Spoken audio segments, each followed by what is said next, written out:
gas is made of matter. Matter can be classified into two major categories: substances and mixtures.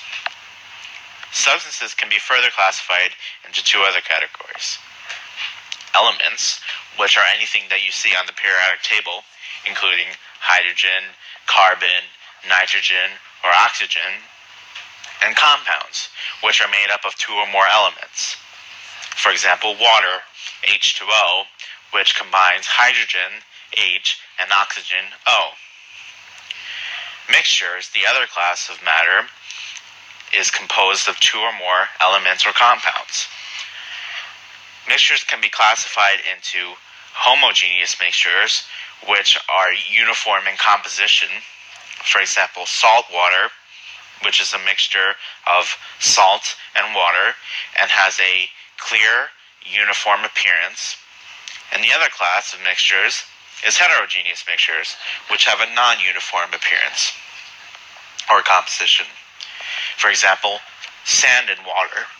If we put sand in water, the sand will come to the bottom and the water will remain on top. So we have a mixture which has sand on the bottom and water on the top. So that's a non-uniform composition, which makes it a heterogeneous mixture. An example question we might see is, which of the following are substances and which are mixtures? And we have four choices: A, helium, B, juice, C, red wine, and D, salt. So let's start with A, helium. If we look at the periodic table, we see that helium is listed as an element. So since we know that elements are substances, we're going to call that a substance. Juice is composed of multiple things. For example, water, sugar, and orange flavoring. So we're going to call that a mixture. Red wine is also composed of multiple things. For example, water and alcohol. So that is also a mixture. Salt is a tricky one. Salt is actually a compound. The table salt that you might find is actually NaCl or NaI or something along those lines. So that is a compound or a substance. Another question you might find is, which of the following mixtures are homogeneous and which are heterogeneous? And we're given another four choices: A, gasoline, B, raisin pudding, C, salad dressing, and D, salt water. So let's start with A, gasoline. Gasoline, if you've ever seen it, is a uniform liquid which combines different hydrocarbons, but when you look at it, it has a uniform appearance, so that is a homogeneous mixture. B, raisin pudding. Raisin pudding has raisins spread out randomly throughout the pudding, so that is a mixture of pudding and raisins, which is non-uniform in appearance, so that is a heterogeneous mixture. C, salad dressing. If we look at a bottle of salad dressing, we see that there are different parts of this salad dressing and different parts of the ingredients that are spread out randomly throughout the bottle, and it doesn't make a uniform appearance, so that is also a heterogeneous mixture. D, salt water, we use that as an example of a homogeneous mixture, because when you dissolve salt in water, it disappears and makes a uniform mixture, which is homogeneous. The next topic we're going to talk about is physical versus chemical properties and changes. Physical changes or physical properties are observable changes or observable facts.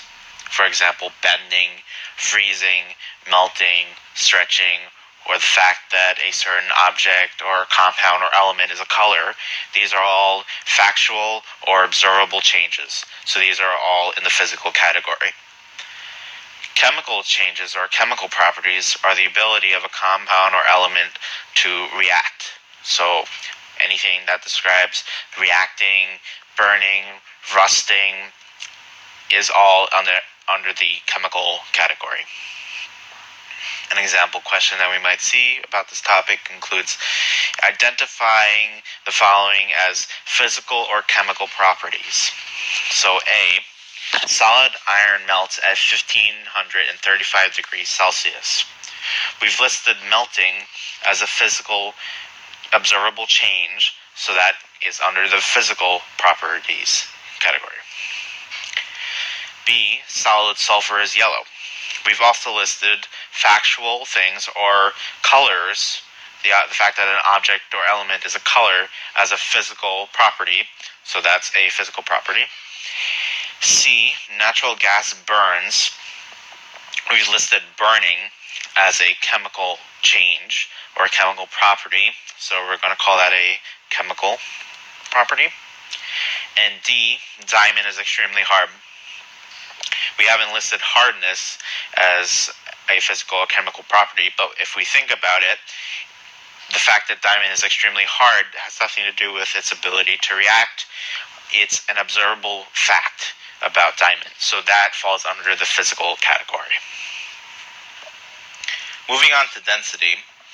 An object's density is its mass divided by its volume, or density D is equal to mass over volume.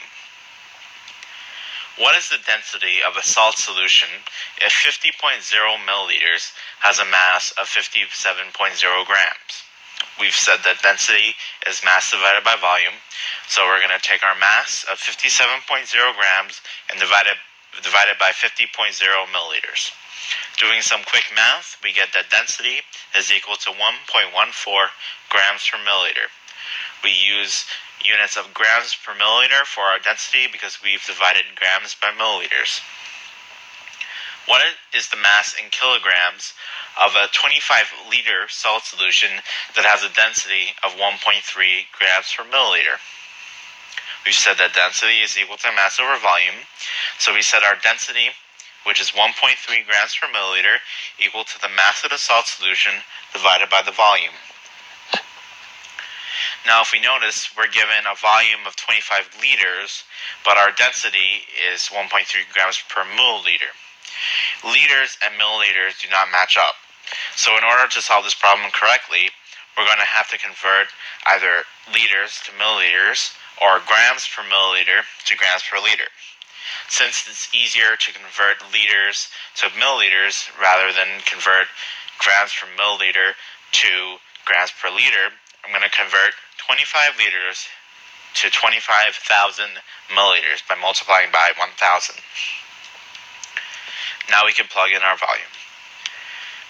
Density is equal to 1.3 grams per milliliter, which is equal to the mass of the salt solution divided by 25,000 milliliters, which we just converted as a volume.